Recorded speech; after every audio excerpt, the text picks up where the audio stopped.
Hey guys, and welcome back to Sonic Advance 2. We now move on to Ice Paradise. Is it a paradise, or is that just really good PR work? We'll never know. Let's do it. In 2, in 1, blast off! Either way, it's better than the one from the first game, but yeah. What was that, Ice Mountain?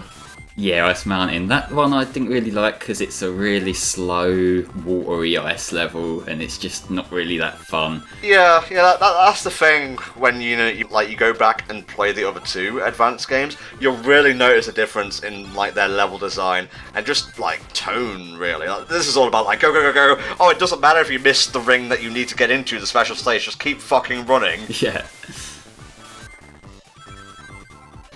But yeah, Advance 1, I always found that sort of got a bit dragging a bit toward the end. It's not a long game, but it's just not really that exciting compared to this, at least. We actually have done a playthrough. Well, not me, Flame and Richie, but HFC has done an Advance 1 playthrough, so I recommend checking that out. Afterwards, maybe leave your ad block off, see how we're doing, Chill. But yeah, I like Ice Paradise. It's got a pretty funky background, I'll give it that. And just while we're on the subject of like the special stage rings and whatnot, I do have one big criticism, besides having to collect 7 and not die. Although, I'm not sure, Flame, do you keep them if you die, so long as you go past the checkpoint? I can't actually remember. When I was recording the ones to show off here, I was safe scumming like a bitch, just because I think... Just to avoid, having one of them awkward, let's spend like 5 minutes walking around the level looking for them, because fuck that noise. Indeed, but anyway, yeah, the thing with Advance 2's level design, I like it, it complements the go fast, tone they're trying to set. But, when it comes to finding the special stage rings, there is no sin more heinous than being unable to backtrack, and unless you're playing as Knuckles, or Tails who can fly, or Cream I guess, because she can fly as well, you're gonna be SOL, my friends, so good luck. That does seem like a little bit of a major flaw in the plan of this game, because you would think, I suppose they thought, well, they're going to replay the game if they're that desperate to get the rings, but it's just like, but really? I'm just going to think, well, you guys are assholes, sod you! Wait, you haven't played the game, so your opinion's invalid. But to me, one of the things that sort of bugs me about the games that are built primarily around speed is having to slow down, because it's like, I can see the level is built for me to go fast, but I can't. But I want to. And it's kind of like one of the reasons why I have beef with Unleashed Day levels. I don't want to stop and get the medals, I want to hold X, I want to win. Well, yes, but this is more of a debate to have in an Unleashed playthrough. Ooh, but, an Unleashed playthrough, you say? Who would ever do one of those again in HD this time? I have no idea. But the way that Unleashed is set up is that you can go fast in the day levels because it, for the most part, provides you enough moon medals to be able to get by into the night levels. And it's only in the night levels, which are already meant to be slower, more exploration based, that you have to spend the time exploring for the sun medals to get into the day levels. So it's not necessarily quite as bad as you perhaps make it out to be, but I totally understand the principle behind your frustrations. It's like I said about this game, I want to go fast. Indeed. Alright, something I didn't mention in part 1, mostly because I was talking about literally everything else, is this game follows a 2-act and boss structure, so it's fairly classic in that regard. This boss I had a little bit of problems with, because the only way you can hit him is to bounce off his tail platform thing, which I don't know why he installed it. Maybe it's to do with balance and whatnot, if we're going to nitpick, Eggman's designs. But, yeah, it just seems a little bit counterproductive if you're trying to destroy Sonic. Don't give him an advantage.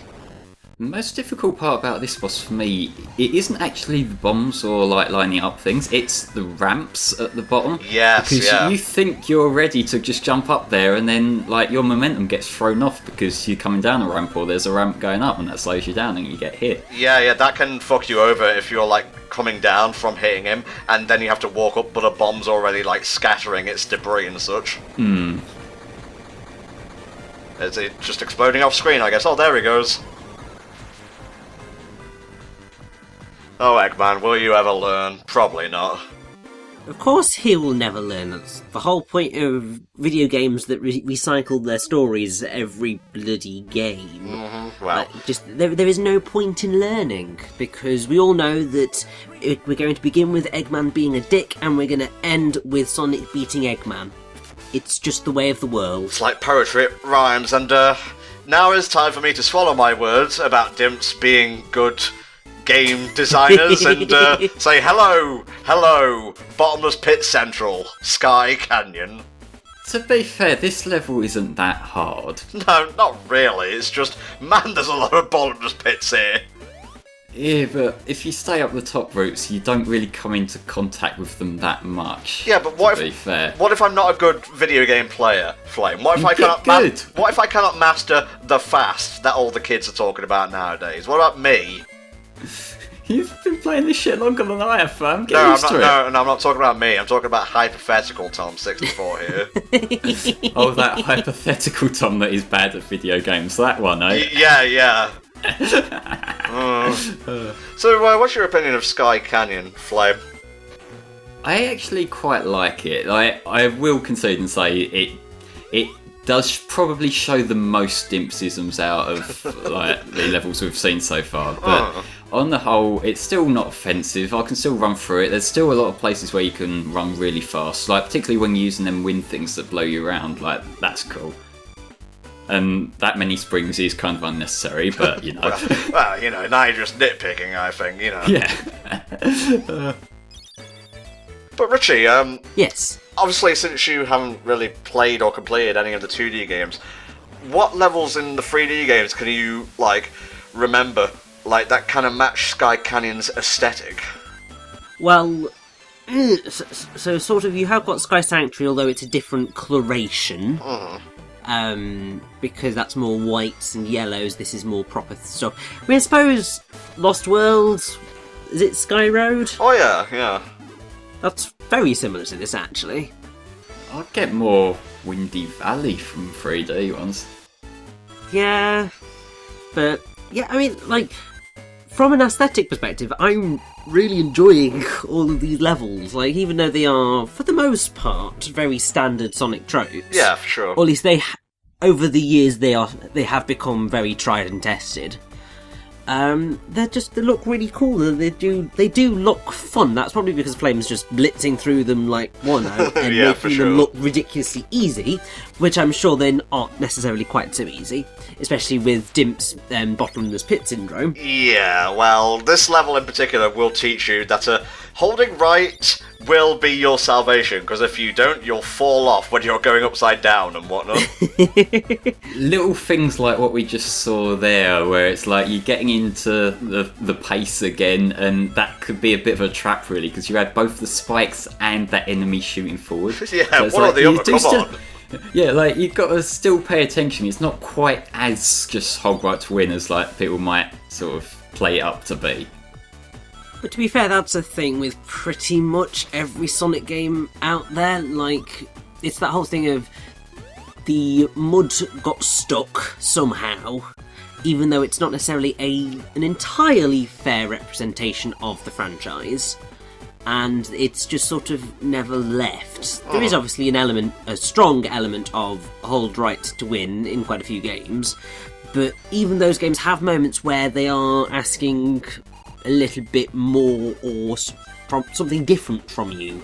So yeah, so it's totally fair that this level decides to maybe go a little bit outside of the what it's come to expect of you, I suppose. Yeah, I understand completely. Yeah, there is this sort of balance of fast platforming that's kind of, like, admittedly, it does seem like the kind of thing that's difficult to pull off. Because I know, like, one of the criticisms of Unleashed Day is that, you know, you've got to be very quick to react to things, but in a way that is part of the satisfaction of, you know, nailing them levels, getting good at it, and a similar kind of thing here. I mean, because it's that whole thing of it becomes natural in terms of how you play, because you react and it feels, I don't want to necessarily use the word intuitive, but it sort of is. It's that whole thing of you feel really cheesy way of saying it, but you feel at like one with Sonic when you are pulling things off well. Oh, finally, I am Sonic. I have become my persona. But yeah, I get what you're saying, Richie, and I apologise for interrupting, but we do have to discuss this boss, because there's a few points that I would imagine have really stuck in many players' craws, and maybe that's why they don't like Sky Canyon as much as they probably should. Flame, take it away. Most obvious one is that hand has a one-hit kill attack. If it smashes against the screen, you're dead. But I found the pattern to kind of avoid the hand, because the hand is the most dangerous part even outside that, because that's the part doing most of the movement. But what you want to do is hit him, go back. Hit him, go back. Don't try and get clever and get another one in, because then you'll get hit. And also, like, I took out the laser first because the laser's the part that can get you from distance, but that usually takes like I think it's only like 4 hits, less than that maybe. I can't remember. But yeah, also obvious point, Knuckles is here because, as we'll see in the plot in a minute, he's being Knuckles. Oh, fucking Knuckles. I was gonna say, is he just like kidnapped in there? It looks like he's driving the thing. Oh. I have no clue how I didn't get hit there. I was gonna say, I think like the pixels were like colliding with Sonic's pixels. Ah well, whatever works, you know. Ah! I love that animation so much. Oh, that is good. Sure shit not teaming up with you in the next game. Piss off. I love Sonic's expression there, like, he's seen all this shit before, and he... Oh, don't tell me Eggman tricked you again, like you weren't. Way to go, Knucklehead. Sonic always leaves these cutscenes in, like, various states of distress or apathy. I know, he's just like, see you later. It's just like, mate, you've just saved your mate. Surely you're just like, you okay? No, gotta go right, fast. I need to get on. No, gotta go fast.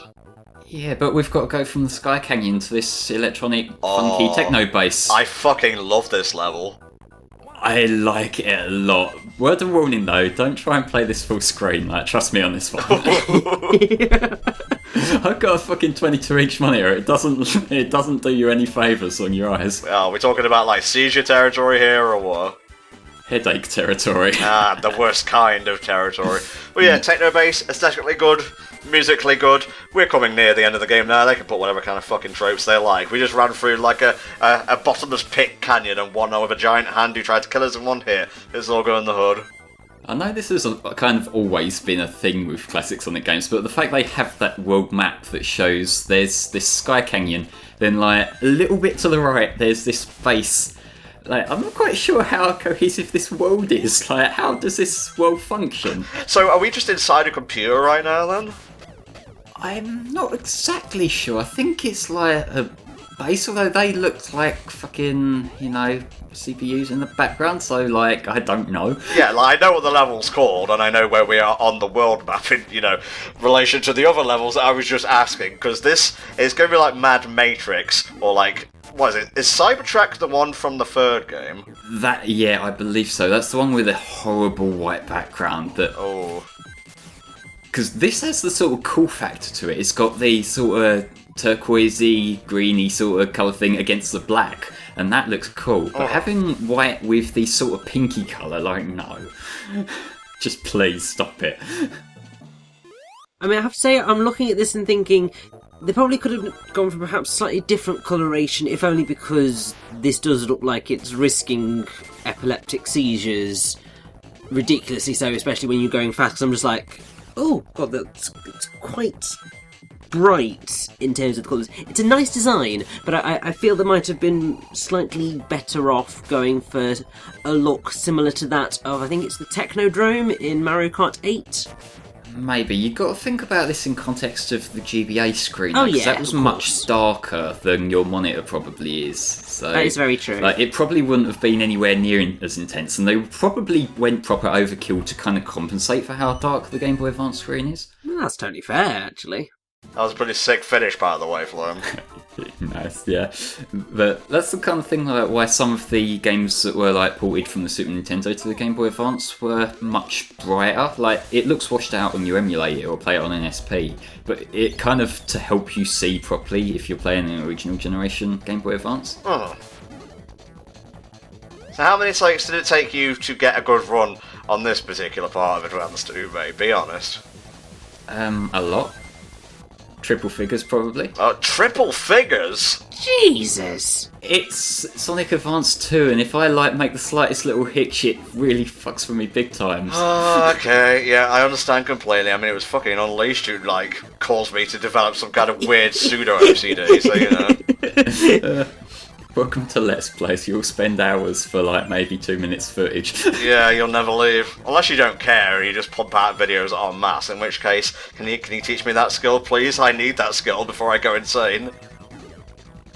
You see, now this is where I'm quite happy that I never got into that whole area. It was very much like well, it needs to be done, so whatever I get, as long as I'm happy with it, it's good to go. So you just sort of, you just muddle along.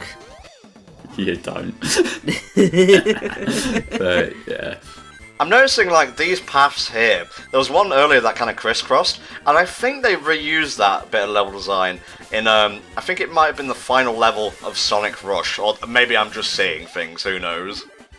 There are some parts in Rush that have like the sort of rounded turns that you got to sort of jump onto or jump off at the right time and got to let it launch you properly, and it's kind of the kind of thing that once you've played it for a while, then it's fine because you've got how this game's momentum works like down perfectly.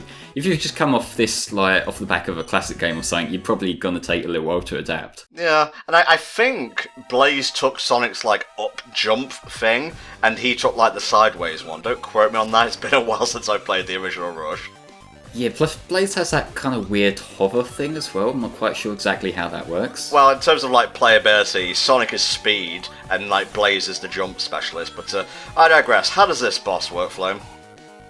These platforms have like a certain danger, like the gold ones have spikes that pop up, silver ones, as you see, every now and then they spin and fling you off. It's just a game of timing really, just getting it down that, so it's both at the right level for it to be a step up to Eggman, also not doing weird shit. But overall, like this, it's probably a much easier boss to get down like the pattern than the last one.